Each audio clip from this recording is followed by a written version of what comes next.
This is your ultimate guide to silent gear. So let's get started. Check out my channel as I do basically every single mod in Minecraft with guides. So the first thing you're going to want to make is a stone anvil, as seen here. Very, very simple. You're also going to want to make a crude knife, which you'll need crude tool parts. Again, a very simple item to make.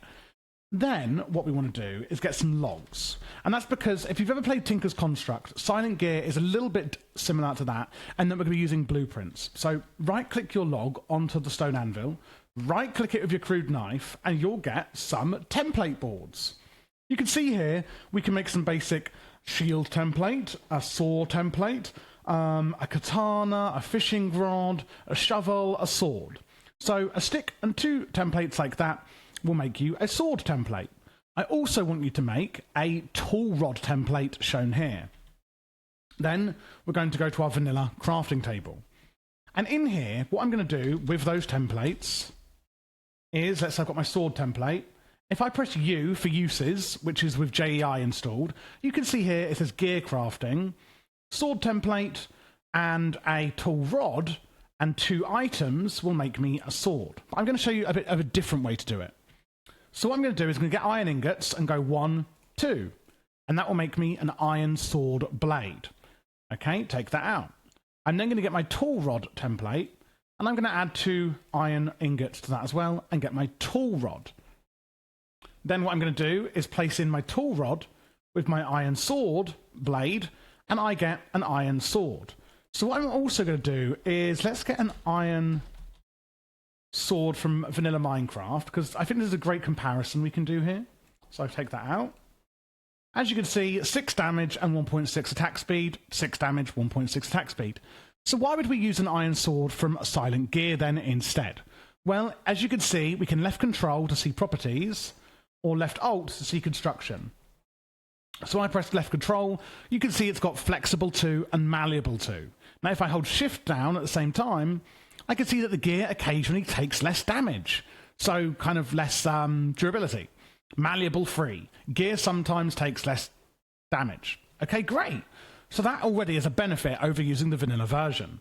But we've got all of these other things. So let's just go talk through these really quickly. Durability, that is the max damage of tools, not armor. Now, if anything has maximum durability, which is like 2.147 million, then it's regarded as being unbreakable.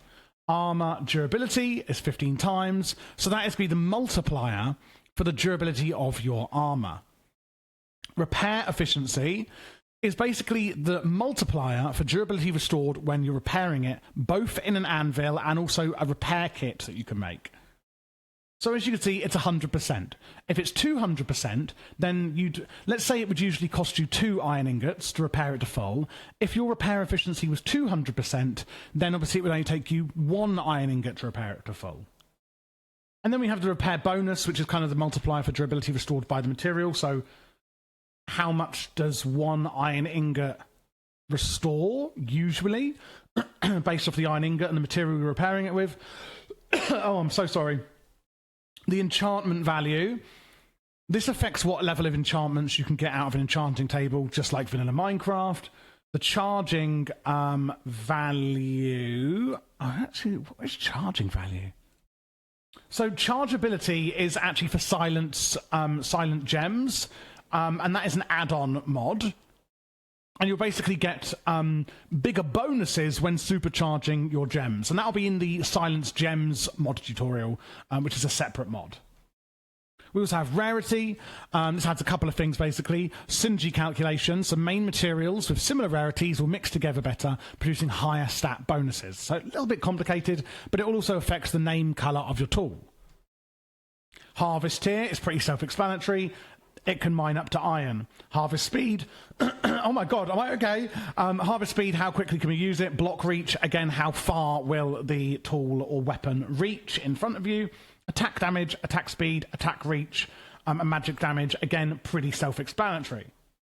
And that is all of the stats on your weapon and armor. If you have a ranged weapon, like a bow, it will have ranged damage, speed, and projectile accuracy. And on armor, you'll have, armor toughness, armor, knockback resistance, and magic armor as well. So we've looked at swords, but let's just look at like a few things like maybe a pickaxe.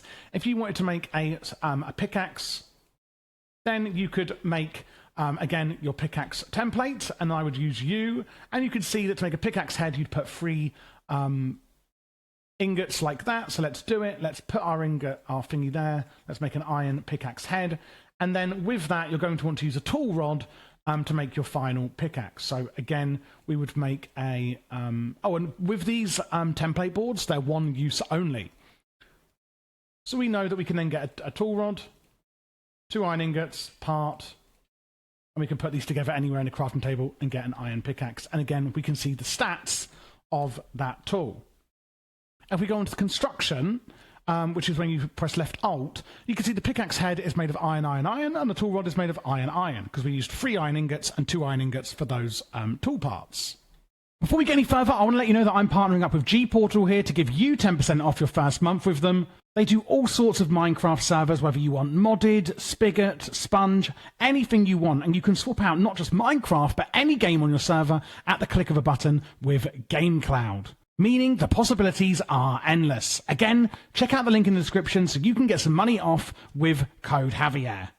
When you're using tools in Silent Gear, obviously they will take damage. So how do we then repair the tools that we've got? Well, we have repair kits. I can spell it.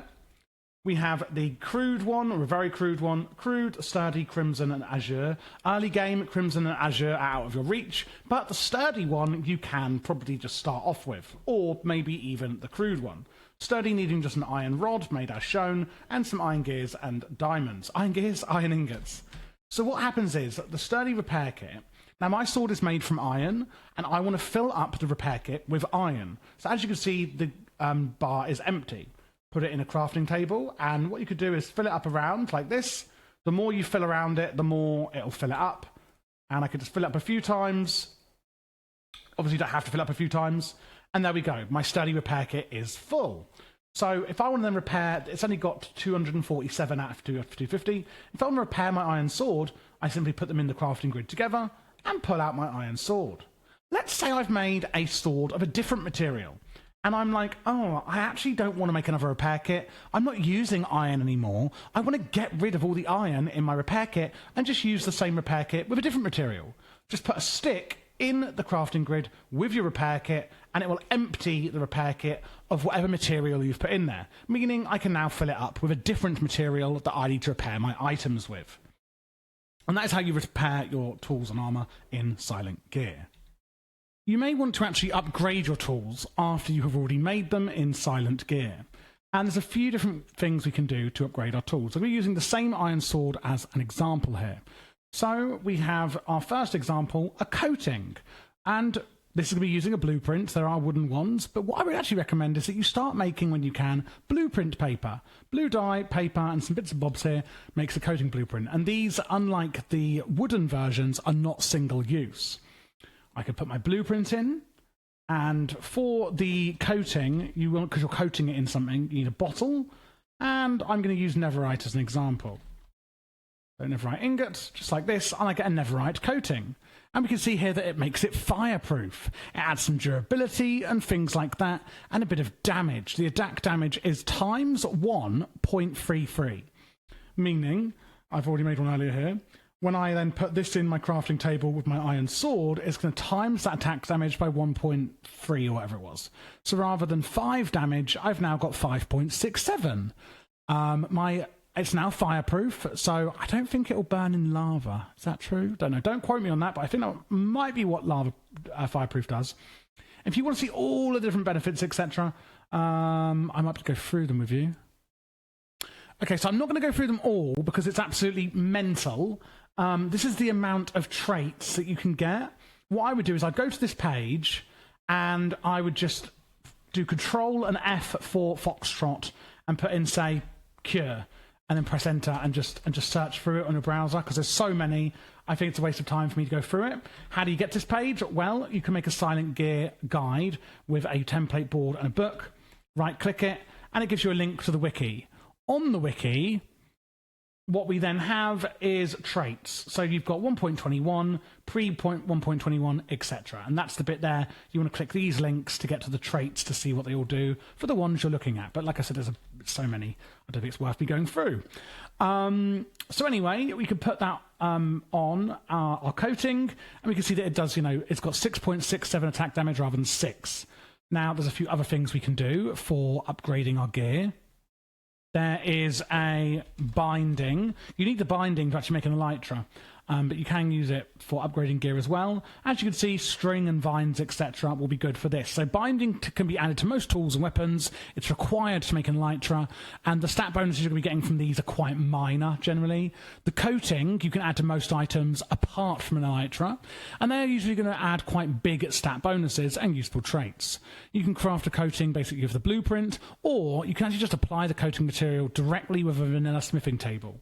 So if I go into the smithing table here, I should be able, with a smithing template, be able to add that in. So you need a coating smithing template, for example, needing some bort and a blueprint paper, and you can use a normal netherite upgrade, and that will make you a coating smithing template. So you can do it that way. Probably wouldn't recommend it. I think it's actually a bit easier to just do it in the crafting table by making the coating like this, personally.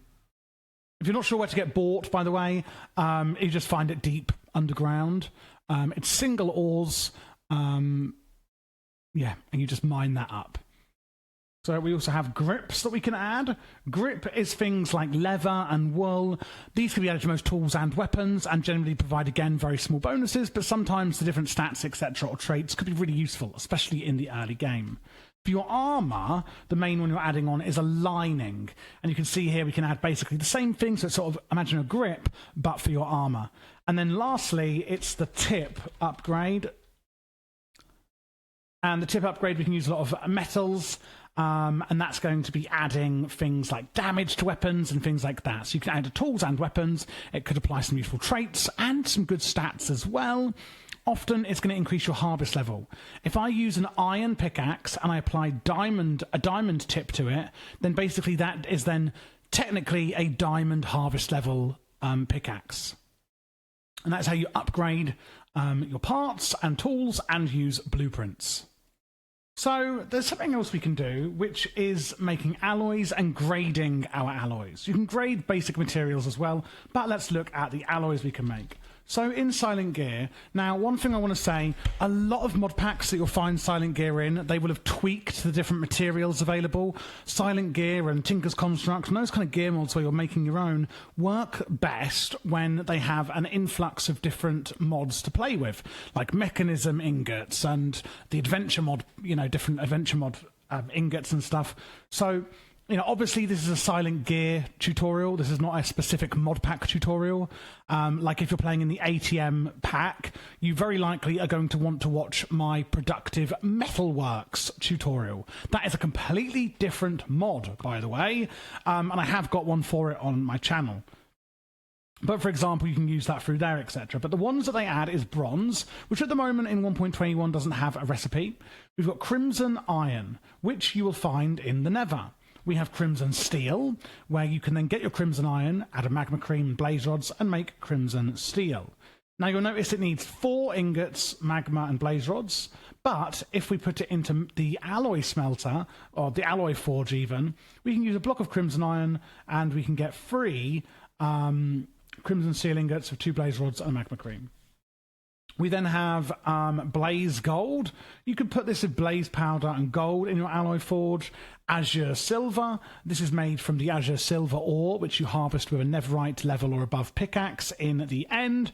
And we have azure electrum, making our azure silver go with gold and ender pearls. Now, I mentioned that different mod packs may change what ores and, depending on what mods you have available, what alloys you can make. However, they will also change the stats, maybe, of those alloys. So what I would recommend, depending on the mod pack you're in, is just left controlling, and just looking at the different stats that you get from each alloy to make sure you're getting the best bang for your buck. There are some specific things they add, like you get Moonwalker from the Azure Silver, Flame Ward on the Crimson Steel. I think that means that it won't melt in lava. Is that right? I always forget. Blaze Gold. etc. etc. So always look through the traits, etc. of all the different alloys you can make. But if we look at the alloy forge and I press U on it, you can see that we can also make high carbon steel. There's also different alloys you can make with a lot of different variants, as you can see here, using different mods. Like I've got Railcraft Reborn, I've got Mechanism installed in this mod pack that I have put together, and therefore I've got all of the ores from there that I can mix with Silent Gears ores and ingots in order to make custom alloys. And again, it will depend on the mod pack you're playing as to what you have available. So I'm just showing you how to do it in this tutorial.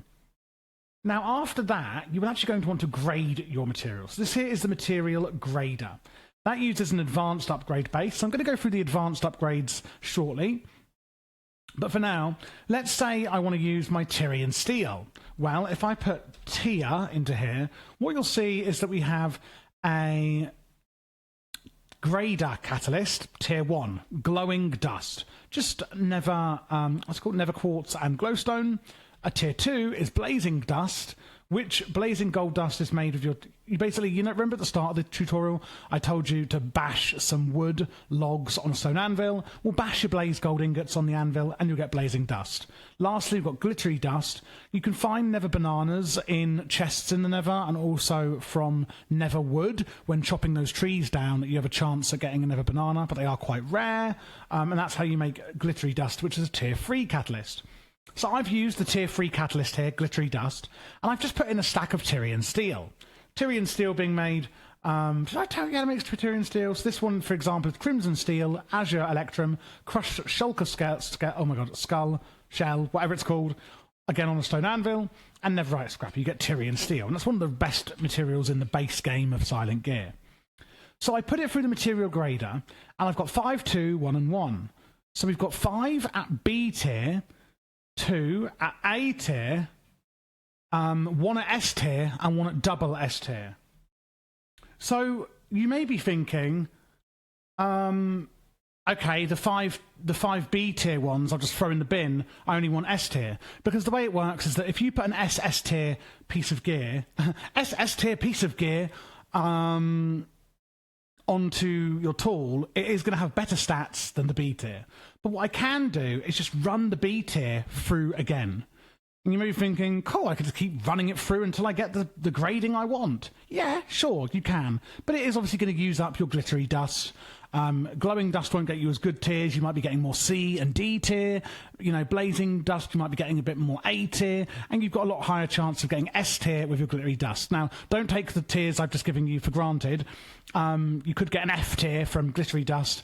But you basically have a better chance of getting better tiers or gradings with the higher tier dust you use. So glowing dust is the worst, blazing dust is the second best, and glittery dust is the absolute best. Now you can see, while yapping, I've gotten 4 S tier and 5 A tier. I could put the A tier through again and let's see what we get.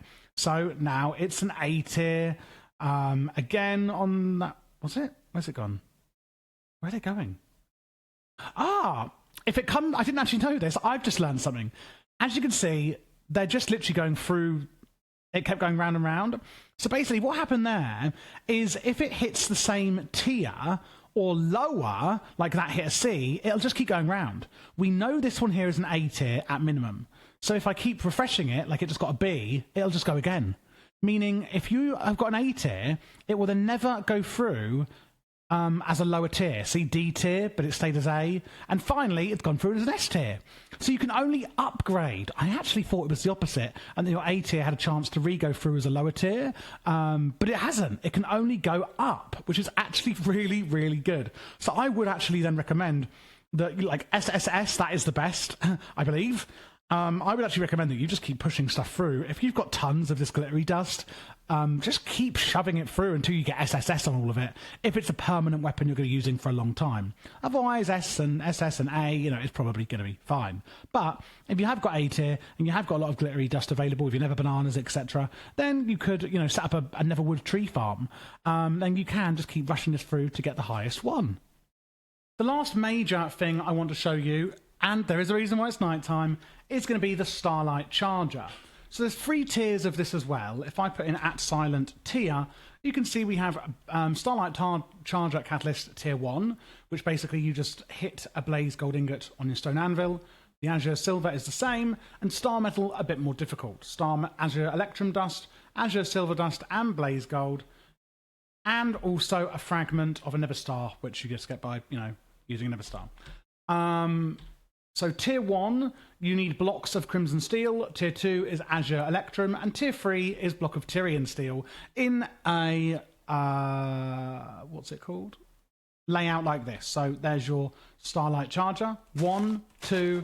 And you could put anything here. I've just put glowstone because it's nighttime. You could use dirt, wood, whatever you like, but you need the block of Tyrian Steel here. So diagonally, it's the 3rd one out on each corner. When you go into it, Starlight Charger does what it says it does. It charges when exposed to starlight. And all we then can do, let's say our... so once you have got your, let's say, SS or SSS ingot, what we can then do is upgrade it further by going into the Starlight Charger, putting it in here, and it's going to energize it with Starlight. Using up quite a lot of Starlight. If you've got a lot of these that you want to do, I'd make a few Starlight Chargers. Can't remember how expensive they are. Not really that expensive to make. So I would make a few, as these just charge up naturally when in Starlight. So as you can see on the left control here, durability 4565, armor 31.25, and now it's armor 37.85. Durability is 9,500. Now that is called Star Charged Free, and you can't put that back in. That is all done. So on your best ingots, I would recommend Star Charging them, with obviously Tier 3 being the better. Tier 1 will get you, 1, 2, and obviously we've got here Star Charged Free on here. So if you have an abundance of Nether Stars, etc., then you shouldn't have much issue with this. Apart from that, there's a few other little bits and bobs. There's some miscellaneous upgrades, like the magnetic one, etc. I want to show you in the mod. This is just misc bits and bobs now. Magnetic upgrade I've seen here. This will just, when you just use it in a crafting bench with your weapon or armor, and it will do, what it says it does. This will work as a magnet. Spoon upgrade allows pickaxes to work as a shovel. The Road Maker allows an excavator to create graph paths. An excavator is like a 3x3 item or tool you can make. And a wide plate increases the effect radius of hammers and excavators. So excavators are for dirt and sand, etc. Gravel. Hammers are for stone, etc. And they do things in a 3x3. There's also some other little things like flax, which you can refine and use in certain gear modifiers. And that's made into... sinew, is got from animals, passive animals, I believe. Flax, you find the flowers. Fluff, you get basically fluff from seeds, like fluff seeds, I think. And it's hard to find some of the information on a few of these items. I do apologise here at the end. Golden Nether Bananas are just upgrades. Netherwood Charcoal is from Netherwood. And the Netherwood sapling that I mentioned earlier, I forgot to say that it is actually provided by the Silent Gear mod. So as you can see in here, to do, etc., there's a few items not fully implemented into the game. We have these two here, the Salvager. Well, I could put my iron sword in here and salvage it. And then we've got the Recrystallizer, which is for gems, etc., which is more useful with Silence Gems, which is an extra mod that you can add on to Silence Gear. There is the gear smithing table, but there's no recipe for it, so I don't think that's fully implemented. And then there's the Refabricator, which you can use to turn wool into different kinds of mixed fabrics as well. So similar to the Alloy Forge, but for fabrics as well. And there we go, guys. That is everything you need to know in the Silent Gear mod. What I will do in the description for this ultimate guide is I'll put a link to my Productive Metalworks tutorial, because you may need that if you're playing this maybe in ATM, and certain other mod packs that incorporate a different mod called Productive Metalworks into it. But that is not the Silent Gear mod. It's completely different, even though sometimes they bundle them together in the quests for that. Thanks for watching, and before you go, I just want to say, if you want to join the Patreon in the description, that really helps support the channel, and you get access to our premium servers like this one here, which is currently ATM 10 at the time of filming. Of course, if you're watching a year after posting, it could be ATM 11, 12, or even maybe 13. We also do offer free-to-play servers, which you could just join the Discord to get, and if you'd like your own server, then check out the description for our G Portal 10% off with my link. Lastly, if you're new here, don't forget to check out the channel. I have an insane amount of mods available. As you can see, loads of tech mod guides, magic mod guides, utility mod guides. There is literally hundreds of guides that I have done. My goal here is to do every single mod in Minecraft.